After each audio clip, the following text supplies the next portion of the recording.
সূরাতুল ইখলাস সবার মুখস্থ আছে না? মুসলিম তো অবশ্যই, অনেক অমুসলিমেরও মুখস্থ। অনেক হিন্দুরও সূরা ইখলাস মুখস্থ আছে, জানেন?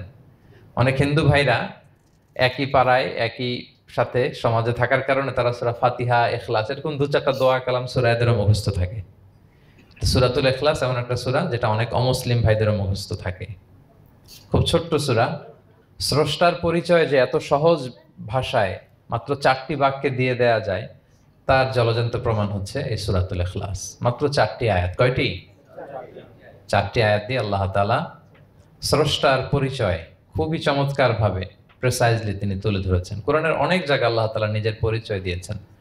যেমন সূরা বাকারার 255 নম্বর আয়াতে, মানে আয়াতুল কুরসির মধ্যে আল্লাহ তাআলা নিজের পরিচয় তুলে ধরেছেন। একটি আয়াত, 9টি বাক্য বিশিষ্ট একটি আয়াত, সেখানে আল্লাহ তাআলার পরিচয় খুব চমৎকার ভাবে পাওয়া যায়। আয়াতুল কুরসি, এটা আপনাদের মুখস্থ আছে না আয়াতুল কুরসি? ফরজ সালাতের পরে এটা পড়বেন। আল্লাহর হাবিব সাল্লাল্লাহু আলাইহি ওয়াসাল্লাম ফরজ সালাতের পরে এটা পড়তেন। তিনি বলতেন, মান কারাআ আয়াতুল কুরসি দুবুরা কুল্লি সালাতিন মাকতুবাতিন লাম ইয়ামনাহু মিন দুখুলিল জান্নাতি ইল্লাল মাউত। ফরজ সালাতের পরে যে আয়াতুল কুরসি তেলাওয়াত করবে তার জান্নাতে যাওয়ার ক্ষেত্রে আর কোনো বাধা থাকে না, মৃত্যু ছাড়া। মৃত্যুটাই বাধা, মরলেই জান্নাতি। আয়াতুল কুরসির ভেতরে আল্লাহ তাআলা ওনার পরিচয় তুলে ধরেছেন খুবই সংক্ষিপ্তভাবে, এক আয়াতে আল্লাহর পরিচয়। তারপর সূরা হাশরের শেষ 3 আয়াতে আল্লাহ তাআলা নিজের খুব চমৎকার পরিচয় তুলে ধরেছেন। তারপরে এই সূরা ইখলাসের মধ্যে আল্লাহ তাআলা আরো সংক্ষিপ্ত পরিসরে, ভেরি প্রিসাইজলি, মাত্র ছোট্ট ছোট্ট 4টা আয়াতে নিজের পরিচয় তুলে ধরেছেন। তো কিভাবে আল্লাহ তাআলা নিজের পরিচয় আমাদের সামনে পেশ করলেন, আমরা সেটাই আজকে শুনবার চেষ্টা করবো ইনশাআল্লাহ। সূরাতুল ইখলাস আপনারা কি জানেন এটা কোরআনের কততম পারায় অবস্থিত? 30তম পারায়। এবং এই সূরাটি মাক্কি সূরা। কি সূরা? কোরআনের সর্বশেষ পারায় অবস্থিত 30তম পারায়। আয়াত সংখ্যা তো আমরা শুরুতেই বললাম, কয়টি? 4টি। এই সূরাটি কোরআনের যে সূরার ধারাক্রম, সে ধারাক্রম অনুসারে 112 নম্বর সূরা। কত নম্বর? 112 নম্বর সূরা। এই সূরাটা মক্কাতুল মুকাররমাতে নাজিল হওয়ার কিছু প্রেক্ষাপট আছে। প্রেক্ষাপটগুলো হচ্ছে, আরবরা বংশকে খুব গুরুত্ব দেয়, বংশ প্রিজার্ভ করা, লিনিয়েজকে প্রিজার্ভ করা। এবং তারা মানুষকে দেখে, শুধু মানুষ তো না, মানুষের পায়ের ছাপ দেখে বলে দিতে পারতো তার বাবাকে, তার বাবাকে, পর দাদাকে, 14 পুরুষের নাম বলে দিতে পারতো। শুধু মানুষই না, তারা উটের পায়ের ছাপ দেখে, উটের পায়ের, মরুভূমির বালুতে উটের পায়ের ছাপ দেখে ওই উট কোন বংশের, ওই বংশের ওর নাম কি, ওর বাবার নাম কি, ওর দাদার নাম কি, 14 পুরুষ এরকম ছিল। এবং তারা দুজন মানুষকে যদি ঢেকে রাখা হয় সারা শরীর, শুধু পায়ের একেবারে শেষের দিকের ছোট আঙ্গুল দেখে, এটাকে ইলমুল কিয়াফা বলে, ওই ছোট আঙ্গুলের শেপ দেখে ওরা বলে দিতে পারতো সে কোন বংশের, তার বাবার নাম কি, দাদার নাম কি, 14 পুরুষ। তারা এই লিনিয়েজকে প্রিজার্ভ করতো আর কি এইভাবে। এবং এই বংশ পরিক্রমা মুখস্থ করা, জানা, জিজ্ঞেস করা, এটাকে গুরুত্ব দিত। তো তারা আল্লাহকেও আমাদের মতো এরকম একজন সত্তা ভেবে আল্লাহ হাবিব সাল্লাল্লাহু আলাইহি ওয়াসাল্লামকে জিজ্ঞেস করতেছে যে, ইদান খালাকাল্লাহু কুল্লা শাই ফামান খালাকাল্লাহ। মুহাম্মদ, তুমি তো বলো যে আল্লাহ নাকি সব সৃষ্টি করেছে, তো আল্লাহকে কে সৃষ্টি করেছে? অথবা বলো যে আল্লাহর বাবাকে, আল্লাহর দাদাকে, আল্লাহর পরদাদাকে, আল্লাহর বংশটা বলো। তো তখন তাদের এই প্রশ্নের জবাবে আল্লাহ তাআলা সূরাতুল ইখলাস নাজিল করেন যে, কুল হু আল্লাহু আহাদ। হে নবী, আপনি বলুন আল্লাহ হচ্ছেন এক, অদ্বিতীয়, ইউনিক, অ্যাবসলিউট। আল্লাহুস সামাদ, তিনি হচ্ছেন সামাদ, তিনি কারোর প্রতি নির্ভরশীল নন, অমুখাপেক্ষী। লাম ইয়ালিদ ওয়া লাম ইউলাদ, তিনি কাউকে জন্ম দেনও নাই, আবার তিনি কারো কাছ থেকে জন্ম নেনও নাই। ওয়া লাম ইয়াকুল লাহু কুফুয়ান আহাদ, তার সমকক্ষ, তার মতো, তার সিমিলার মহাবিশ্বে দ্বিতীয় কেউ নাই। সুবহানাল্লাহ। এটা হচ্ছে শানে নুজুল, কোন প্রেক্ষাপটে নাজিল হয়েছে, এটা হচ্ছে একটা বর্ণনা। আরেক বর্ণনা এসছে, মক্কার মুশরিকরা জিজ্ঞেস করতে আরম্ভ করলো, ইয়া মুহাম্মদ, আমরা জানি মানুষ মাটির তৈরি, ফেরেশতারা নূরের তৈরি, মানে আলোর তৈরি, এরপর জিনেরা আগুনের তৈরি, আল্লাহ কিসের তৈরি? আল্লাহ তাআলার বাইয়িন লানা জিনসা রাব্বিক, তোমার আল্লাহর জিন্স বর্ণনা করো, সে কোত্থেকে আসছে, কি দিয়ে, কোন জিন্স থেকে, মানে কোন জিনিস থেকে তৈরি?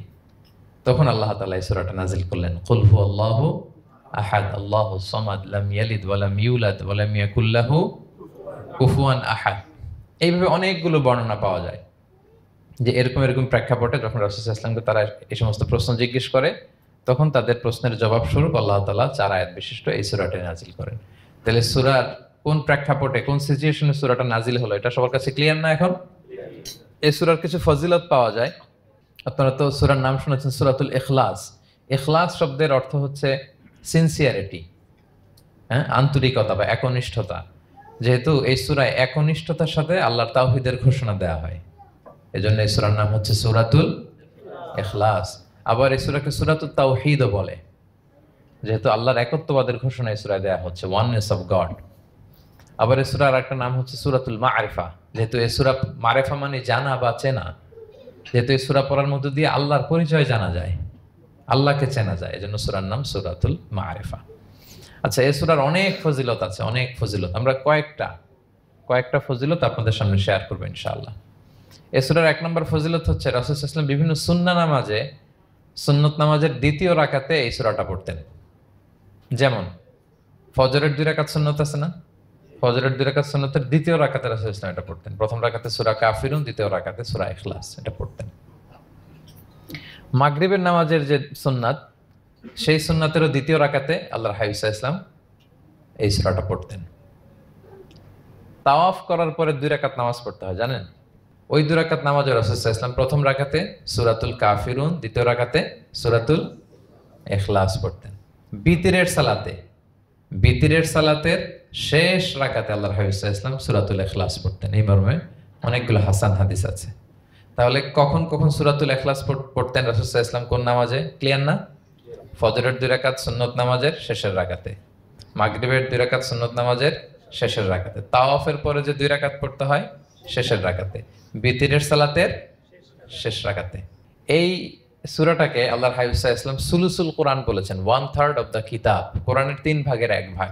সূরাতুল ইখলাস তা'দিলু সুলুসাল কোরআন, সূরা ইখলাস হচ্ছে কোরআনের 3 ভাগের 1 ভাগ।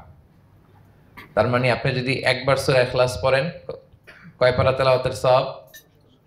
2 বার পড়লে, 3 বার পড়লে, 3 বার পড়লে 1 খতম কোরআনের সওয়াব। আলহামদুলিল্লাহ। কেউ কেউ বলেন যেহেতু আল্লাহর একত্ববাদের কথাবার্তা কোরআনে 1/3 মানে 1/3 জুড়ে আছে, সেহেতু সূরাতুল ইখলাস সুলুসুল কোরআন মানে হচ্ছে যে কোরআনের 3 ভাগের 1 ভাগে আল্লাহ যা নিয়ে কথা বলেছে সূরাতুল ইখলাসের ভিতরেই সেটা সংক্ষেপে চলে আসছে। এজন্য এটাকে বলা হয় 1/3 অফ দ্য বুক, কোরআনের 3 ভাগের 1 ভাগ। এটার আরেকটা, এই হাদিসটা মুতাওয়াতির হাদিস, সূরাতুল ইখলাস তা'দিলু সুলুসাল কোরআন, এটা এমন সংখ্যক, বেশি সংখ্যক সাহাবী প্রতিটি জেনারেশনে বর্ণনা করেছে, সাহাবী, তাবি, এই হাদিসের ব্যাপারে কোনো ডাউট তৈরি হয় না, কোনো সাসপিশন তৈরি হয় না, খুবই ভ্যালিড এই হাদিসটা, যে এটা কোরআনের 3 ভাগের 1 ভাগ। আচ্ছা, আল্লাহর হাবিব সাল্লাল্লাহু আলাইহি ওয়াসাল্লাম আরেকটা হাদিসে এসেছে, এক সাহাবীকে কোবা পল্লীতে ইমাম করে পাঠিয়েছেন।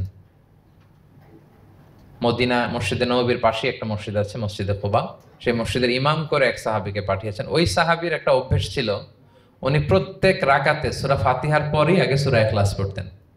ধরেন প্রথম রাকাতে সূরা ফাতিহার পরে ইখলাস, এরপর একটা সূরা পড়তেন। দ্বিতীয় রাকাতে সূরা ফাতিহার পরে আবার সূরা ইখলাস, এরপর একটা সূরা পড়তেন। ধরেন যে জুমার নামাজ 2 রাকাত, উনি ফাতিহার পরে প্রথমে কোন সূরাটা পড়ে নিতেন, এরপরে অন্য যে কোনো একটা সূরা। দ্বিতীয় রাকাতে সূরা ফাতিহার পরে কোন সূরাটা প্রথমে পড়ে নিতেন? ইখলাসের। এইটাই ওনার স্বভাব। প্রত্যেক নামাজে যদি কোনো ইমাম সাহেব শুধু সূরা ইখলাস পড়ে, একটু খারাপ লাগবে না আমাদের? ওনার মুসল্লিদেরও তাই লেগেছে। ওনারা জিজ্ঞেস করলেন, তুমি এটা কেন করো?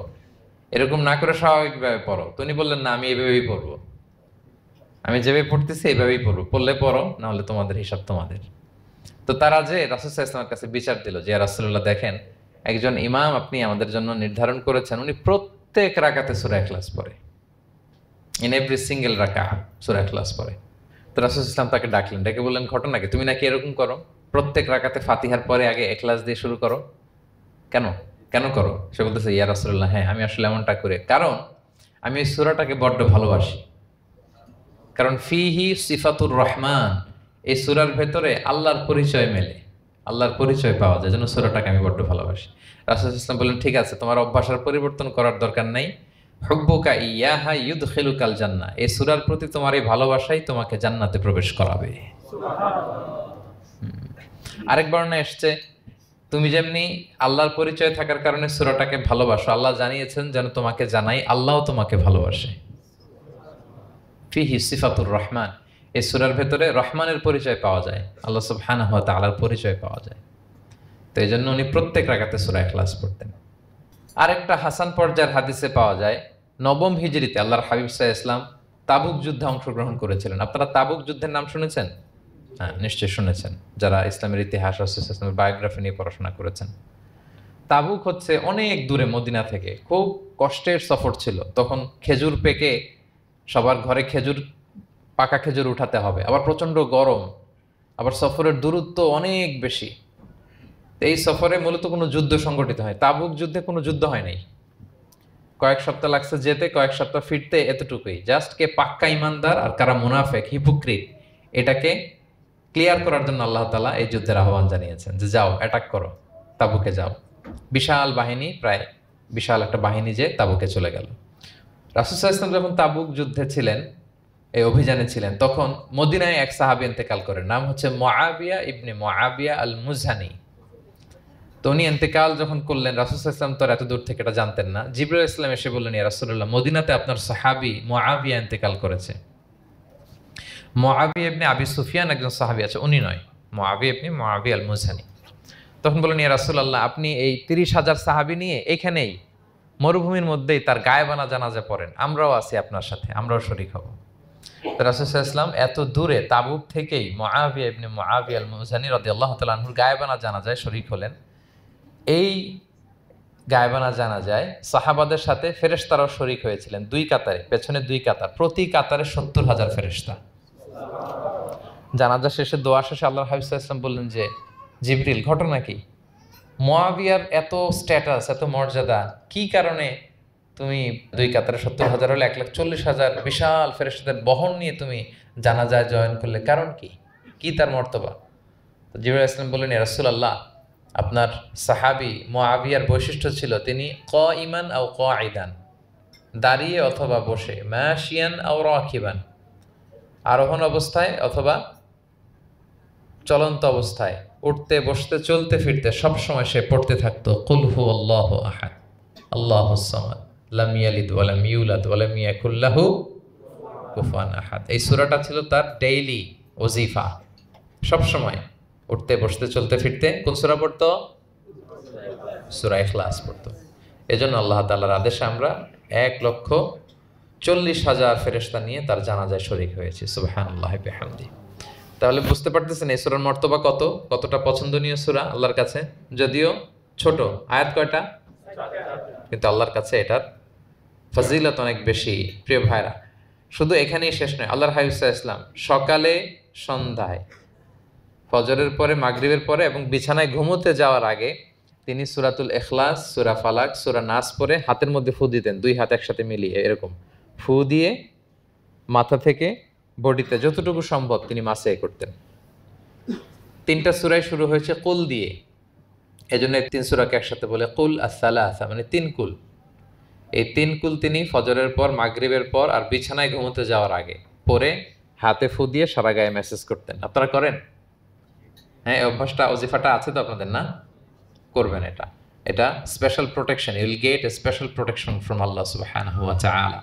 অনেকে দেখবেন ব্ল্যাক ম্যাজিক করে, ব্ল্যাক ম্যাজিক কিন্তু সত্য, ম্যাজিক করে, সেহের করে আপনাকে দুর্বল করে ফেলবে। স্বয়ং আল্লাহর হাবিব সাল্লাল্লাহু আলাইহি ওয়াসাল্লামকে সেহের করা হয়েছিল। উনি কয়েক মাস স্ত্রীদের সাথে ফিজিক্যাল ইন্টিমেসিতে যেতে পারতেন না, এত দুর্বল হয়ে গেছিলেন। লাবিদ ইবনুল আসাম নামে এক ইহুদি মিত্র, সে জাদু করেছিল রাসূল সাল্লাল্লাহু আলাইহি ওয়াসাল্লামকে। ওনার মাথার চুল, চিরুনির ভেতর 11টা গিট দিয়ে সেই ব্ল্যাক ম্যাজিক করেছে। নবী সাল্লাল্লাহু আলাইহি ওয়াসাল্লাম কয়েক মাস অসুস্থ ছিলেন। পরে সূরা ফালাক নাস যখন নাজিল হয়, তখন আল্লাহ তাআলা রাসূল সাল্লাল্লাহু আলাইহি ওয়াসাল্লামকে সুস্থ করে দিলেন। সাহাবীদেরকে নিয়ে এক কুয়ার নিচ থেকে, চিরুনি থেকে এই গিটগুলো খুলে খুলে রাসূল সাল্লাল্লাহু আলাইহি ওয়াসাল্লাম 11টা আয়াত তেলাওয়াত করলেন, রাসূল সাল্লাল্লাহু আলাইহি ওয়াসাল্লামকে সুস্থ করে দিল কে?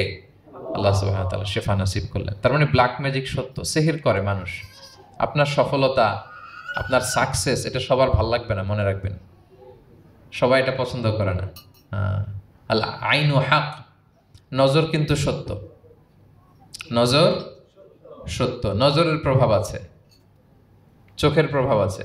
এজন্য কারো ভালো কিছু দেখলে মাশা আল্লাহ বলবেন, আল্লাহর দিকে ফিরিয়ে দিবেন ওটার কল্যাণ। কি বলবেন? একটা সুন্দর ফুটফুটে বাচ্চা দেখলে মাশা আল্লাহ। কারো সফলতা দেখলে, কারো ফার্মে গেলেন, বাগানে যেয়ে দেখলেন ফল মূল ভর্তি, কি বলবেন? মাশা আল্লাহ। বিসমিল্লাহ মাশা আল্লাহ বললে এটাতে আর ক্ষতি হয় না। অনেকে বলে যে বাবা মা মাশাআল্লাহ বলা লাগে না, বাবা মা আর নাকি মামা, এই তিনজন নাকি মাশাআল্লাহ না বললে কিছু, এটা ভুল কথা। বাবা মারা বলতে হয়। বাবাও তার ছেলের কোনো সাকসেস ভালো কিছু দেখলে কি বলবে? মাশা আল্লাহ তাবারাকাল্লাহ, অথবা বিসমিল্লাহ মাশা আল্লাহ, এটা আপনারা বলবেন। নজরের প্রভাব আছে। আপনি সিম্পলি দেখেন, এই যে আমি আপনাদের দিকে তাকিয়ে তাকিয়ে কথা বলছি, আমি যদি অনেকক্ষণ স্টেয়ারিং করি, কারো দিকে ভেবে তাকিয়ে থাকি, সে ভালো ফিল করবে? কেন? আমি কি তার মারছি, ধরছি, স্পর্শ করছি? কিছুই তো করলাম, শুধু আমি তার দিকে তাকিয়ে আছি। তার মানে এতেই সে অস্বস্তি ফিল করতেছে। ধরেন যে আপনি কোনো একটা প্রোগ্রামে বসে আছেন, আপনার পাশে যে বসে, আপনি তার দিকে এরকম 10 মিনিট তাকায় আছেন, কোনো কথা ছাড়া শুধু তাকিয়েই রইলেন, তার কি ভাল লাগবে বলেন? সে কি কমফোর্টেবল ফিল করবে? সে ভয় পাবে, সে ভয় পাবে, অস্বস্তি ফিল। আপনি কিছুই করেন নাই, না তাকে টাচ করেছেন, না ধরেছেন, ছুঁয়েছেন, কিন্তু শুধু তাকিয়ে আছেন। দেখেন নজরের কি প্রভাব। আল্লাহ আইন ও হাক, নজর সত্যি। এজন্য কারো সাকসেস দেখলে আমরা সবসময় যেন মাশাআল্লাহ বলি। মাশাআল্লাহ ঠোঁটের সাথে মিলিয়ে রাখবেন। ভালো দেখলে কি বলবেন? মাশাআল্লাহ, মাশাআল্লাহ, বিসমিল্লাহ মাশাআল্লাহ, মাশাআল্লাহ তাবারাকাল্লাহ, এটা বলবেন। তাহলে আল্লাহর হাবিব সাল্লাল্লাহু আলাইহি ওয়াসাল্লামকেও সেহের করা হয়েছিল। এজন্য এই সেহের থেকে, ব্ল্যাক ম্যাজিক থেকে, আইন মানে জেলাসি, মানুষের নজর দিয়ে যে হিংসা করে, এই জেলাসি থেকে, মিন শাররি হাসিদিন ইযা হাসাদ, হাসাদ থেকে, মিন কুল্লি মাকরুহিন ওয়া শুরুর, এসব ক্যালামিটি, ডিজাস্টার, এগুলো থেকে পানা হিসেবে আপনি এই ওজিফাটা করবেন। 3 কুল, কুল আস-সালাসা, 3 কুল। আমার সাথে সাথে বলেন, কয় কুল? 3 কুল। কি কি? সূরাতুল ইখলাস, সূরা ফালাক, সূরা নাস। এই 3টা পড়ে ফজরের পর, মাগরিবের পর আর ঘুমোতে যাওয়ার আগে হাত দুইটাকে একসাথে করে পরে লম্বা একটা ফু দিয়ে মাথা থেকে মাসাজ করবেন সারা গায়ে। পারা যাবে ইনশাআল্লাহ বিইذنিল্লাহ। এবং আম্মা জান আয়েশা রাদিয়াল্লাহু তাআলা আনহা বলতেন, আমি যখন কখনো অসুস্থ হয়ে যেতাম, অসুস্থ হলে রাসূল সাল্লাল্লাহু আলাইহি ওয়াসাল্লামকে যে যখন কমপ্লেন করি, ইয়া রাসূলুল্লাহ আমি তো অসুস্থ, রাসূল সাল্লাল্লাহু আলাইহি ওয়াসাল্লাম আমাকে এই আমলটা করতে বলতেন। মানে আয়েশা, তুমি সূরাতুল ইখলাস, সূরা ফালাক, সূরা নাস পড়ে সারা গায়ে কি করো? ফু দাও। হ্যাঁ। আলী রাদিয়াল্লাহু তাআলা আনহু বর্ণনা করেন, আল্লাহর হাবিব সাল্লাল্লাহু আলাইহি ওয়াসাল্লাম একবার নামাজ পড়তেছেন, নামাজে তিনি সিজদারত অবস্থায়, ইন দ্য মিন টাইম লাদাগাতহুল আকরা, একটা বিচ্ছু রাসূল সাল্লাল্লাহু আলাইহি ওয়াসাল্লামের আঙ্গুলে কামড় দিল। বিচ্ছু, বিচ্ছুর কামড় খাইছেন? হ্যাঁ, কেমন লাগে? খুব আরাম লাগে? হ্যাঁ, খুব যন্ত্রণা হয়, অনেক যন্ত্রণা হয়। তো রাসূল সাল্লাল্লাহু আলাইহি ওয়াসাল্লামকে যখন কামড় দিল নামাজরত অবস্থায়, রাসূল সাল্লাল্লাহু আলাইহি ওয়াসাল্লাম খুব যন্ত্রণা পেলেন, ব্যথা পেলেন। এই বিচ্ছুটারে লানত করলেন। সাধারণত লানত করতেন না, তিনি বলতেন লানাতুল্লাহি আলাল আকরাব, এই বিচ্ছুর উপর লানাত, লা ইয়াদাউ নাবিয়্যান ওয়ালা গায়রা। এই বিচ্ছু নবীও চিনে না, মানুষও চিনে না, মানে কোথায় কামড় দিতে হবে এটাও বুঝতেছে না। শুধু নবী না, সব নবীদের নবী, ওনারা কামড় দিয়ে ফেলছে। তাই আল্লাহর পক্ষ থেকে পরীক্ষা ছিল, কেয়ার করা। উনি ভর্ৎসনা করলেন, লানত করে বললেন, নবীও চিনস না, মানুষও চিনস না, কামড় দিয়ে খুব কষ্ট পাচ্ছেন তিনি। তো আল্লাহ হাবিব সাল্লাল্লাহু আলাইহি ওয়াসাল্লাম বললেন, যাও গরম পানি আর লবণ নিয়ে আসো, এনে এটার মধ্যে ঢালো। তো ঢালতে আরম্ভ করলো। লবণ কিন্তু খুবই ব্যথানাশক, pain killer, natural pain killer. এটার মধ্যে সোডিয়াম ক্লোরাইড আছে, তো এটা গরম করে লবণ মিশিয়ে দিলে যে কোনো ব্যথা ট্যাথা সাথে সাথে ভালো হয়ে যায়। রাসূল ইসলাম বললেন ঢালো। ঢালতেছে, রাসূল ইসলাম পড়তেছেন কুল হুয়াল্লাহু আহাদ আল্লাহুস সামাদ লাম ইয়ালিদ ওয়া লাম ইউলাদ ওয়া লাম ইয়াকুল লাহু কুফুয়ান আহাদ বলে ফু দিচ্ছেন আর ঢালতেছে। ঢালাও শেষ, আঙ্গুলের ব্যথাও শেষ। তাহলে রাসূল সাল্লাল্লাহু আলাইহি ওয়াসাল্লামের একটা চিকিৎসা পদ্ধতি আপনারা জানলেন, তিব্বে নাবাবী, যে সাপ বিচ্ছু কিছু ধ্বংসন করলে ওখানে কুসুম, ওয়ার্ম ওয়াটার, লবণ দিয়ে ওয়ার্ম ওয়াটার করে সেখানে ঢালতে হবে। আর কোন সূরা পড়তে হবে? কুল হুয়াল্লাহু আহাদ আল্লাহুস সামাদ লাম ইয়ালিদ ওয়া লাম ইউলাদ ওয়া লাম ইয়াকুল লাহু কুফুয়ান আহাদ, এটা পড়তে হবে। তাহলে এই সূরার ফজিলত কি জানতে পেরেছেন আপনারা? ক্লিয়ার তো না? আমি রিপিট করি, কি কি ফজিলত বললাম। রাসূল সাল্লাল্লাহু আলাইহি ওয়াসাল্লাম ফজরের নামাজের সুন্নাতে, মাগরিবের সুন্নাতে, তাওয়াফের পরের সুন্নাতে, ভিতরের শেষ রাকাতে সূরাতুল ইখলাস পড়তেন। রাসূল সাল্লাল্লাহু আলাইহি ওয়াসাল্লাম সূরাটাকে সুলুসুল কোরআন, 1/3 অফ দ্য কিতাব বলেছেন। কোরআনের কয় ভাগের 1 ভাগ? 3 ভাগ। এবং এক সাহাবীর ঘটনা তো শুনলাম, সে সব নামাজে সূরা ইখলাস পড়তো। মুসল্লিরা কমপ্লেন করার পরেও সে পড়লো, রাসূল ইসলাম বললেন কেন পড়ো? বলে যে ফিহি সিফাতুর রহমান, এ সূরায় আল্লাহর পরিচয় আছে, এই সূরাটা বড্ড ভালো লাগে। তো রাসূল ইসলাম বললেন এই সূরার প্রতি তোমার ভালো লাগেই তোমাকে জান্নাতে নিয়ে যাবে। আরেক বর্ণনায় যে তুমি যেমনি আল্লাহর কারণে এই সূরাকে ভালোবাসো, আল্লাহও জানিয়েছেন তিনি তোমায় ভালোবাসেন। এরপর মুআবিয়া ইবনে মুআবিয়া আল মুজানির হাদিস শুনলাম, তিনি উঠতে বসতে চলতে ফিরতে সবসময় কোন সূরা পড়তেন? সূরাতুল ইখলাস। ফলে আকাশ থেকে 1,40,000 ফেরেশতা এসে দুই কাতারে 70,000 করে ওনার গায়েবানা জানাজায় অংশগ্রহণ করেছেন। এবার বলেন এটাকে আপনারা কি ওয়াজিফা বানাবেন? হ্যাঁ বানাবেন, ডেইলি ওয়াজিফা। মেক ইট ইউর ডেইলি ওয়াজিফা। Recite Suratul Ikhlas every day, specially in the morning and evening. তাহলে সূরার ইন্ট্রোডাক্টরি ডিসকাশন শেষ, নাজিলের প্রেক্ষাপট শেষ, ফজিলত শেষ। এবার আমরা সূরায় ঢুকে যাই। কি বলেন? আউযু বিল্লাহি মিনাশ শাইতানির রাজিম, বিসমিল্লাহির রহমানির রহিম। বিতাড়িত শয়তান থেকে আল্লাহর কাছে পানা চাই, পরম করুণাময় অসীম দয়ালু আল্লাহর নামে শুরু করছি। আল্লাহ বলছেন কুল হুয়াল্লাহু আহাদ। হে নবী আপনি বলুন, ওই যে বারবার প্রশ্ন করে বাইয়িন লানা জিনসা রাব্বিক, তোমার আল্লাহ কি দিয়ে তৈরি? আল্লাহ কি স্বর্ণের তৈরি, না রূপার তৈরি, না কাঠের তৈরি? এইভাবেই লিটারালি বলতেছে আহুয়া মিন যাহাব আও ফিদ্দা আও মিন খাশাব। মুহাম্মদ তোমার আল্লাহ কি স্বর্ণের, না রূপার, না কাঠের? আল্লাহ বলেন নবী আপনি এটা বলেন। কুল, নবী আপনি বলুন হুয়াল্লাহু আহাদ, আল্লাহ হচ্ছে এক। তোমরা যেরকম আল্লাহকে ভাবো আল্লাহ আসলে ওই রকম নয়। আল্লাহর সত্তাটা আমাদের মতো নয়, সৃষ্টিগত সত্তার মতো নয়। আমরা এটাতে প্রায় ভুল করে ফেলি। অনেকে এমন এমন প্রশ্ন করি আল্লাহর সাথে, মনে হয় যেন আল্লাহ আমার একেবারে, আমরা নিজেরা নিজেরা যেরকম ওই রকম। কিন্তু স্রষ্টা যে সৃষ্টি জগতের অনেক ঊর্ধ্বে, এটা আমরা বুঝি না। তিনি সময়ের ঊর্ধ্বে, তিনি স্থানের ঊর্ধ্বে, তিনি কালের ঊর্ধ্বে, সবকিছুর ঊর্ধ্বে। যেমন আমাদের 3টা কাল আছে, হ্যাঁ, অতীত, তারপর বর্তমান যেটাকে ধরা যায় না, প্রতি সেকেন্ডে ন্যানো সেকেন্ডে এটা অতীত হয়ে যাচ্ছে, আর যেটা সামনে ঘটবে এটা কি? ফিউচার, ভবিষ্যৎ। তা আল্লাহরও কি এরকম অতীত বর্তমান ভবিষ্যৎ আছে? সময়টা আমাদের জন্য, উনি তো সময়ের স্রষ্টা, ওনার সাথে আপনি সময় সেট করতে পারবেন না, উনি সময়ের ঊর্ধ্বে। ফলে উনি এই ইবলিস যে আদেশ ভঙ্গ করা, আদম আলাইসাল্লাম এবং হাওয়া আলাইসাল্লাম পৃথিবীতে আসা, নূহ, দাউদ, হুদ, সালেহ থেকে শুরু করে এই একের পর এক নবী, শেষ নবী, বর্তমান সময়, ভবিষ্যৎ, দাজ্জাল, কিয়ামত, সব তিনি অ্যাট এ গ্ল্যান্সে দেখেন, একবারে ওনার চোখের সামনে। আমাদের মতো অতীত বর্তমান ভবিষ্যৎ ওনার নাই। আমরা যেমনি ভাব প্রকাশের জন্য ভাষা লাগে, এই যে আমি বাংলায় কথা বলতেছি আপনারা বুঝতেছেন, হ্যাঁ, মালাইরা যারা মালাইতে কথা বলে, ইংলিশরা ইংরেজিতে কথা, চাইনিজে কথা বলে, ভাষা, উনি ভাষার স্রষ্টা, ফলে ওনার ভাষাও লাগে না। কিন্তু উনি বোঝানোর জন্য একটা ভাষা ইউজ করে আমাদের জন্য সহজ করে দিয়েছেন। একটা ভাষায় না বললে তো আমরা বুঝবো না, ফলে উনি আরবি ভাষায় কোরআনটাকে নাজিল করেছেন যাতে আমরা বুঝি। কিন্তু উনি ভাষার মুখাপেক্ষী না, ওনাকে সময়, কাল, ভাষা কোনো কিছু দিয়ে বাধা যায় না, উনি সব কিছুর ঊর্ধ্বে, সব কিছুর ঊর্ধ্বে। এবং আল্লাহ কোথায় আছেন? আমরা বলি যে আরশের উপরে আছেন। সেখানে ওই এরিয়াটা হচ্ছে লা জামান লা মাকান, ওখানে সময়, তারপর কাল, এগুলো ওখানে যায় না। আল্লাহর সাথে এই প্রশ্নগুলো একেবারেই অবান্তর। ফলে আমরা যে প্রশ্নগুলো হুট করে না বোঝার কারণে করে ফেলি, যেহেতু আমাদের খুব সীমিত জ্ঞান, ফলে আমরা সৃষ্টির সাথে স্রষ্টাকে গুলিয়ে ফেলি। কিন্তু উনি কিন্তু আমাদের মতো নন। এজন্য আল্লাহ বলেন যে আমাকে জিজ্ঞেস করে যে আমি লোহার তৈরি, না স্বর্ণের তৈরি, না রূপার তৈরি, নাকি পাথরের তৈরি বা কাঠের তৈরি, তুমি বলো কুল হুয়াল্লাহু আহাদ। হে নবী আপনি বলুন আমি হচ্ছি এক, একক, অদ্বিতীয়। আরবিতে এক, এক বলতে আরবিতে ওয়াহেদ শব্দ ব্যবহার করে, আহাদ ব্যবহার করা হয় না। ব্যক্তির গুণ হিসেবে কখনো আহাদ ব্যবহার করা হয় না। এটা কেবলমাত্র শুধুমাত্র একমাত্র আল্লাহ তাআলার জন্য ব্যবহার করা হয়, তিনি আহাদ।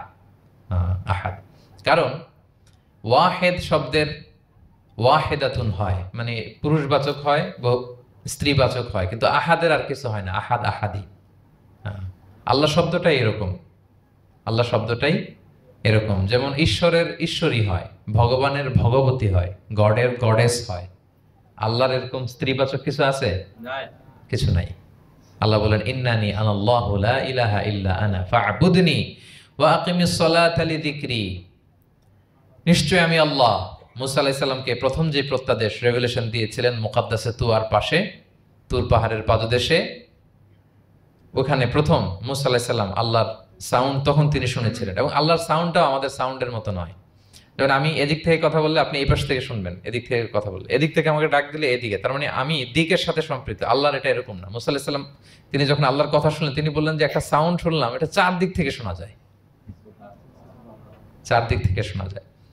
এবং তিনি ওনার প্রেগনেন্ট স্ত্রীকে নিয়ে মাদিয়ান ক্রস করে ইজিপ্টের বর্ডারে ঢুকবেন। ইন দ্য মিন টাইম আল্লাহ তাআলা ওই সময়টাকে চুজ করেছেন যে তাকে এখন নবী বানাবো, তাকে রেভেলেশন দেব। তো তিনি দেখলেন যে ইন্নী আনাস্তু নারান, আমি ওই যে লাআল্লি আতিকুম মিনহা বিকাবাসিন আও আজিদু আলান নারি হুদা, স্ত্রীকে দাসীকে বললেন যে একটু বসো, প্রচন্ড ঠান্ডা, ওই যে আগুন দেখা যায়, মনে হয় কেউ আগুন পোহাচ্ছে, আমি একটু আগুন নিয়ে আসি মশাল দিয়ে, তোমাদের আরাম লাগবে, একটু ওয়ার্ম আপ হবে। তো আগুনের কাছে যেয়ে দেখে সামনে যত যায় আগুন তত পেছায়, এবং আগুনটা সাধারণ আগুন না, একটা গাছ থেকে আগুন বেরোচ্ছে, কিন্তু ওই গাছের পাতা জ্বলে না, ডাল জ্বলে না, কিছুই হয় না। আসলে এটা আগুন না, এটা আল্লাহর নূর। আল্লাহর নূর সেখানে ফোকাস দেওয়া হয়েছে। এবং আল্লাহর নূরও আমাদের নূরের মতো না। নূর মানে লাইট, নূর মানে কি? লাইট। সো এই যে আমরা যে লাইট দেখি, এই লাইটের মতো না। কারণ আল্লাহর এই নূরের কাবার দেয়া হচ্ছে আবার নূরের পর্দা দিয়ে। পর্দা দেয়া হয় সাধারণত আলোকে আটকানোর জন্য, কিন্তু আল্লাহর যে পর্দা, হেজাবের কথা বলা হয়েছে, ওই পর্দাটাও আলোর পর্দা। আমাদের সাথে মিলালে হবে? আমরা আমরা ঘরে পর্দা টাঙাই কি থামাতে বলেন তো? আলো থামাতে। আর আল্লাহর যে হেজাব পর্দাগুলো কিসের? আলোর, নূরের। সো কশ্চিন কালেও আপনি সৃষ্টির সাথে স্রষ্টাকে মিলাবেন না। আমরা ভুল করে অনেক সময় এরকম অবান্তর প্রশ্নগুলো করি। তো আল্লাহ তখন মুসা আলাইহিস সালামকে প্রত্যাদেশ করলেন যে ইন্নানি আনাল্লাহ লা ইলাহা ইল্লা আনা ফা'বুদনি, আমি আল্লাহ। আমি কি? আল্লাহ। এই আল্লাহ নামটা আল্লাহ নিজেই রেখেছেন। আমাদের নাম রাখে আমাদের বাবা দাদা, তো আল্লাহর তো বাবা দাদা কেউ নাই। আল্লাহর নাম কে রেখেছে? আল্লাহ নিজেই রেখেছেন। ফা'বুদনি, আমার ইবাদত করো, ওয়া আকিমিস সালাতা লিযিকরি। তাহলে এখানে প্রথম আয়াতেই শিরকের উপর কুঠারাঘাত করা হয়েছে, শিরকি আকীদাকে লন্ডভন্ড করে দেওয়া হয়েছে, এবং বোঝানো হয়েছে আল্লাহ হচ্ছেন এক, অদ্বিতীয়, একক। কারণ আমরা যত ইবাদত করি, এর মধ্যে যদি শিরকের স্পর্শ থাকে, আমাদের ইবাদত ভ্যানিশ হয়ে যাবে, এটার কোনো দাম নাই। লা ইন আশরাকতা লা ইয়াহবাতান্না আমালুক ওয়া লা তাকুনান্না মিনাল খাসিরিন। আল্লাহ বলেন যদি শিরক করো তাহলে তোমার সব আমল বাতিল হয়ে যাবে, তোমার রোজা, নামাজ, হজ, যাকাত, জিকির কিছু থাকবে না। এজন্য শিরক যাতে কখনো আমাদের না হয়, শিরকের সাথে যেন আমাদের সম্পর্ক না থাকে। ইন্নাল্লাহা লা ইয়াগফিরু আন ইউশরাকা বিহি ওয়া ইয়াগফিরু মা দুনা যালিকা লিমান ইয়াশা। আল্লাহ সব মাফ করেন, কিন্তু শিরকের গুনাহ মাফ করেন না। কি মাফ করে না? হ্যাঁ, এজন্য শিরকের সাথে আমাদের কোনো সম্পর্ক নাই। দেখেন আমরা যখন নামাজে দাঁড়াই, আমরা তাকবীরে তাহরিমা বাঁধার পরে কি পড়ি?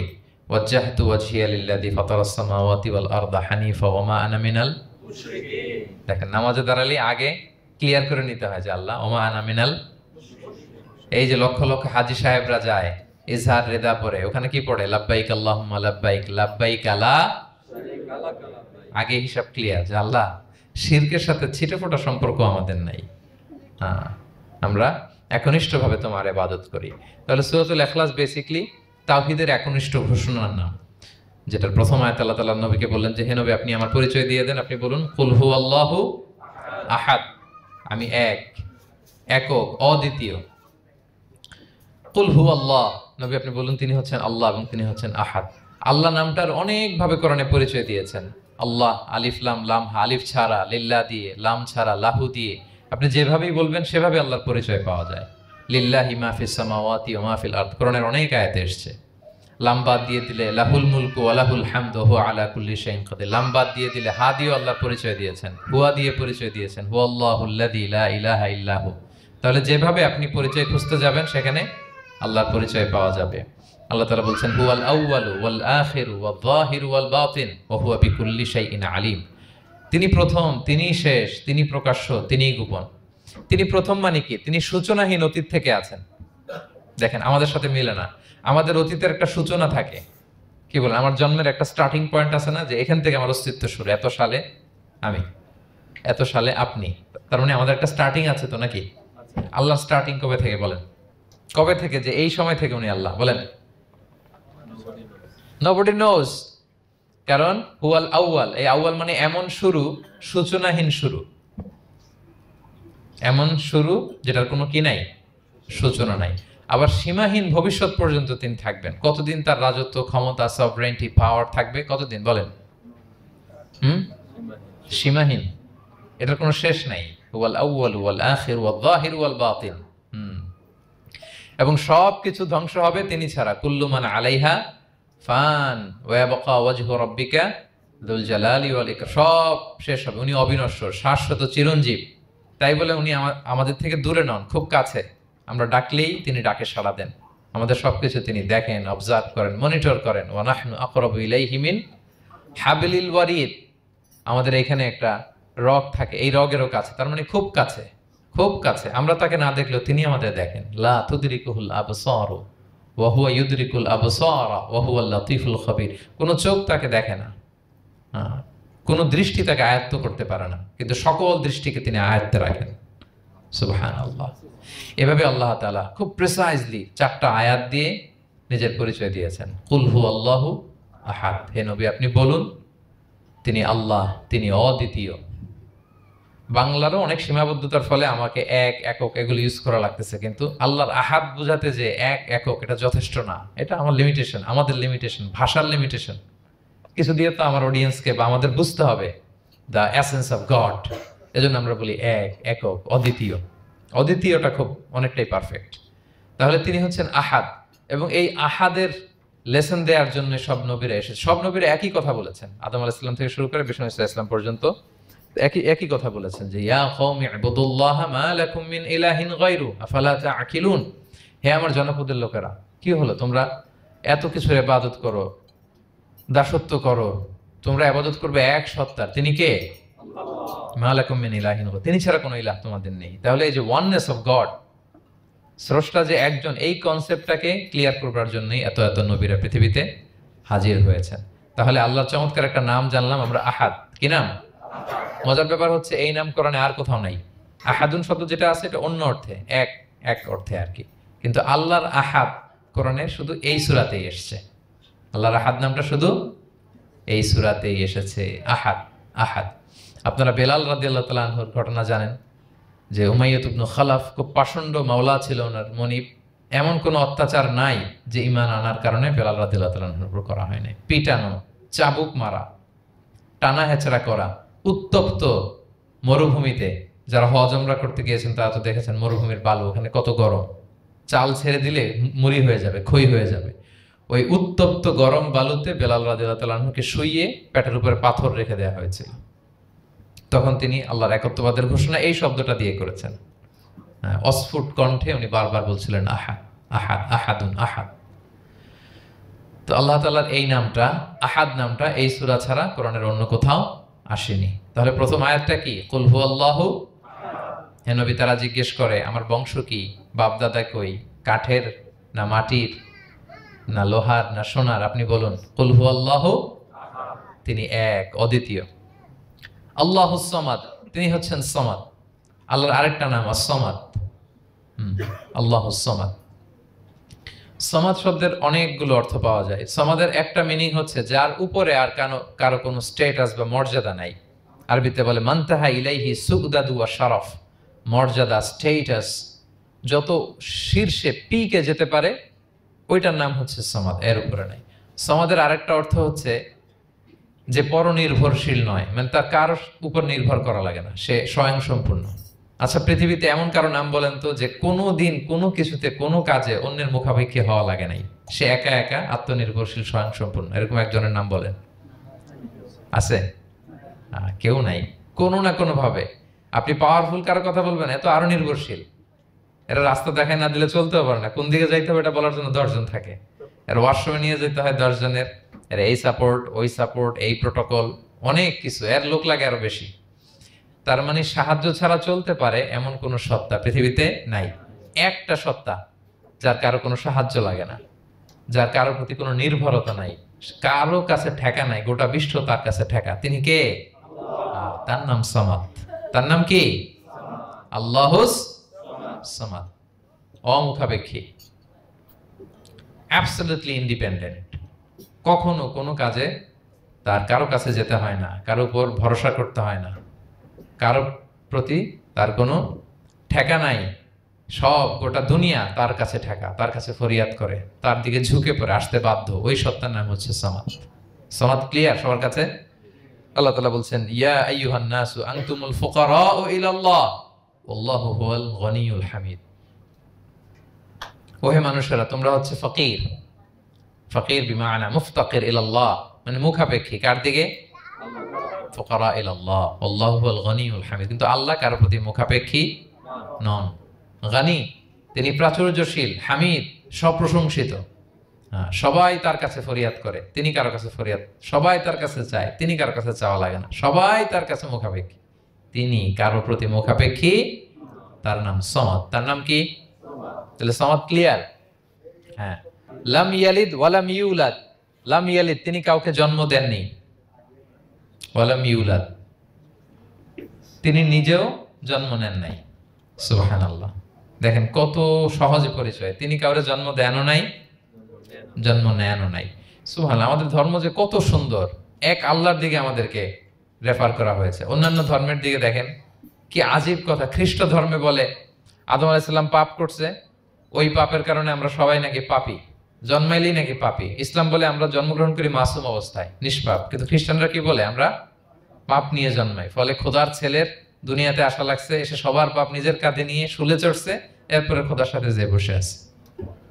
এটা হচ্ছে খ্রিস্ট ধর্মের কথা। অন্যান্য অনেক ধর্মে দেখেন ল্যাংটা বাবার কাছে যে মাথা নোয়াতে হয়। এরকম অনেক ধর্ম দেখছেন যে লোকটার চুলে জট বাঁধা, দাড়িতে জট বাঁধা, একেবারে উলঙ্গ, তার কাছে যে সবাই এরকম হাত পাতে। দেখছেন? দেখেন না আপনারা? নাকি শুধু আমি একাই দেখলাম? দেখছেন সবাই?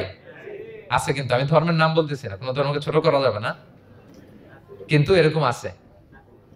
তো দেখেন কি সমস্ত অদ্ভুত নিয়ম কানুন। আগুন নিয়ে ওইখানে দৌড়াইতে হয়, এই করতে হয়, কিন্তু আমাদের এক সত্তার কাছে আমরা চাই। কোনো ভায়া লাগে না, মিডিয়েটর লাগে না, মধ্যস্থতাকারী লাগে না। আল্লাহ বলে ডাকের সাথে সাথে তিনি ডাকে সাড়া দেন। লাম ইয়ালিদ ওয়া লাম ইয়াকুল লাহু, জন্ম দেনও নাই, জন্ম নেনও নাই। মুশরিকরা বলতো আল মালাইকাতু বানাতুল্লাহ, তারা বলতো ফেরেশতারা নাকি আল্লাহর মেয়ে। নাউজুবিল্লাহ। ওয়া ক্বালাতিল ইয়াহুদু উযাইরুন ইবনুল্লাহ, ইহুদিরা বলতো উযাইর আলাইহিস সালাম আল্লাহর ছেলে। ওয়া ক্বালাতিন নাসারা আল মাসীহ ইবনুল্লাহ, আর খ্রিস্টানরা বলে ঈসা মাসীহ, ঈসা আলাইহিস সালাম উনি নাকি আল্লাহর ছেলে। নাউজুবিল্লাহ। আল্লাহ সবগুলো ভ্রান্ত ধারণার কবর রচনা করেছেন এই আয়াত দিয়ে। লাম ইয়ালিদ ওয়া লাম না না, এগুলো ভুল। ক্লিয়ার কাট শুনে রাখো, কান খাড়া করে জেনে রাখো। লাম ইয়ালিদ ওয়া লাম ইউলাদ, তিনি কাউকে জন্ম দেনও নাই, তিনি কারো কাছ থেকে জন্ম নেনও নাই। ইমাম আবু বকর আল বাকিল্লানি একজন বড়, অনেক বড় একজন দার্শনিক ছিলেন এবং তর্কবাগীশ ছিলেন, ইরাকের। নাম শুনেছেন কেউ? আবু বকর আল বাকিল্লানি। তো উনি কারোর সাথে তর্ক লাগলে উনি খ্রিস্ট ধর্মের কত লোককে যে শাহাদা পড়াইছেন ওনার এই যৌক্তিক আলোচনা দিয়ে, তর্ক দিয়ে। সুবহানাল্লাহ।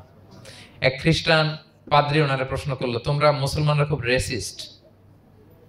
উনি বললেন কেন? বলছে তোমরা খ্রিস্টান মেয়ে বিয়ে করতে পারো, ইহুদি মেয়ে বিয়ে করতে পারো, মুসলিম কিন্তু ইহুদি মেয়ে, খ্রিস্টান মেয়ে শর্ত সাপেক্ষে, কিছু শর্ত আছে, ওই আলোচনা যাচ্ছেন, শর্ত সাপেক্ষে বিয়ে করতে পারে আহলি কিতাব হলে।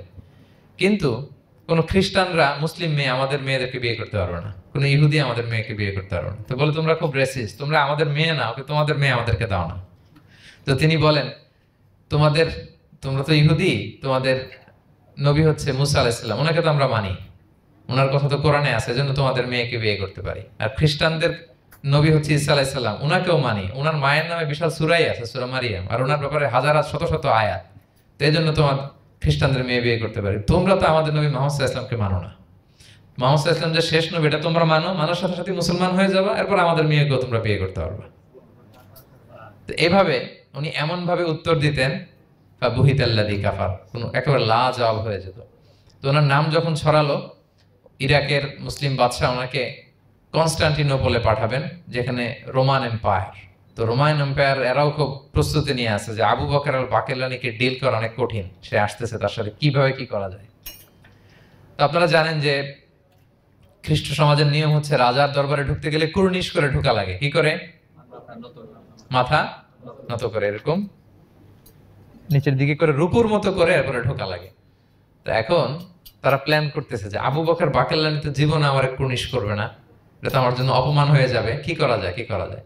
তো রাজার এক বড় উজির সে প্ল্যান করলো, একটা কাজ করেন, রাজ দরবারে তাকে যখন ঢোকানো হবে তার জন্য একটা স্পেশাল গেট বানানো হবে, দরজাটা ফুল হবে না, হাফ হবে, অর্ধেক। তো অর্ধেক দরজা দিয়ে যখন সে ঢুকবে, সে তো বাধ্য মাথা নিচু করে ঢুকতে হবে, তাহলে রুকু হয়ে গেল, কুর্নিশ আপনাদের দেওয়া হয়ে গেল। বলে এই তো চমৎকার বুদ্ধি, ঠিক আছে একটা ছোট্ট দরজা বানাও। তো বানাইছে।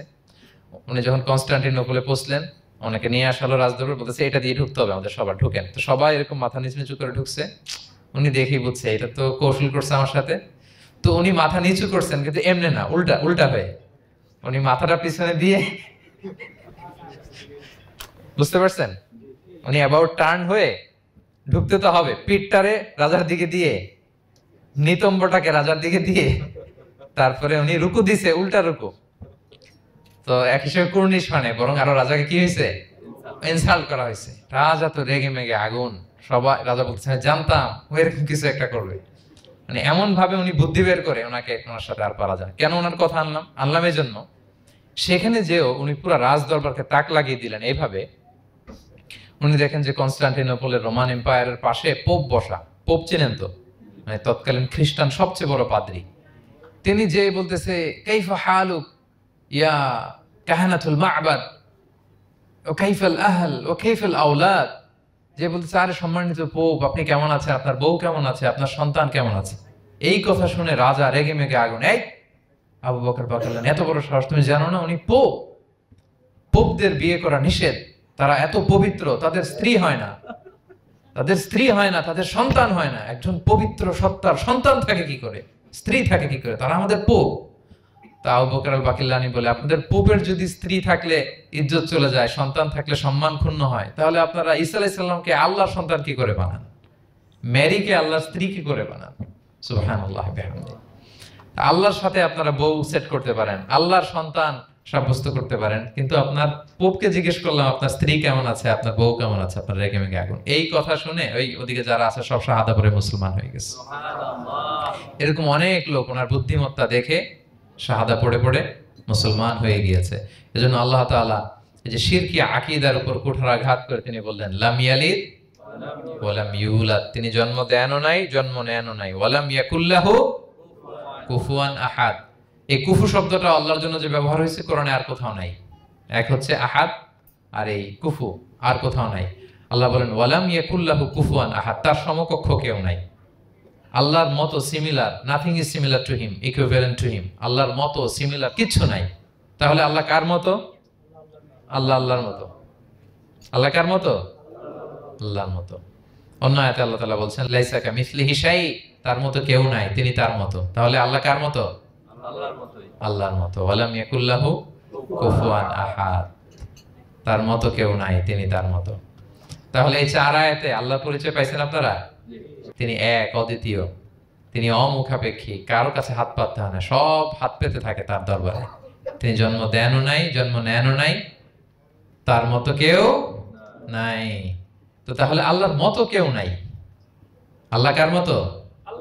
আল্লাহর মতো। তাহলে সূরাতুল ইখলাস ক্লিয়ার হয়েছে সবার? আল্লাহ নিজের পরিচয় দিলেন, তিনি এক, অদ্বিতীয়, তার কাছে চাইতে হয়। আমরা ফরিয়াদ করব কার কাছে? বিপদে আপদে, যে কোনো বিপদে ক্রাইসিসে পড়লেই কি করবেন? কার কাছে শেয়ার করবেন? নাকি ফেসবুকে শেয়ার করবেন?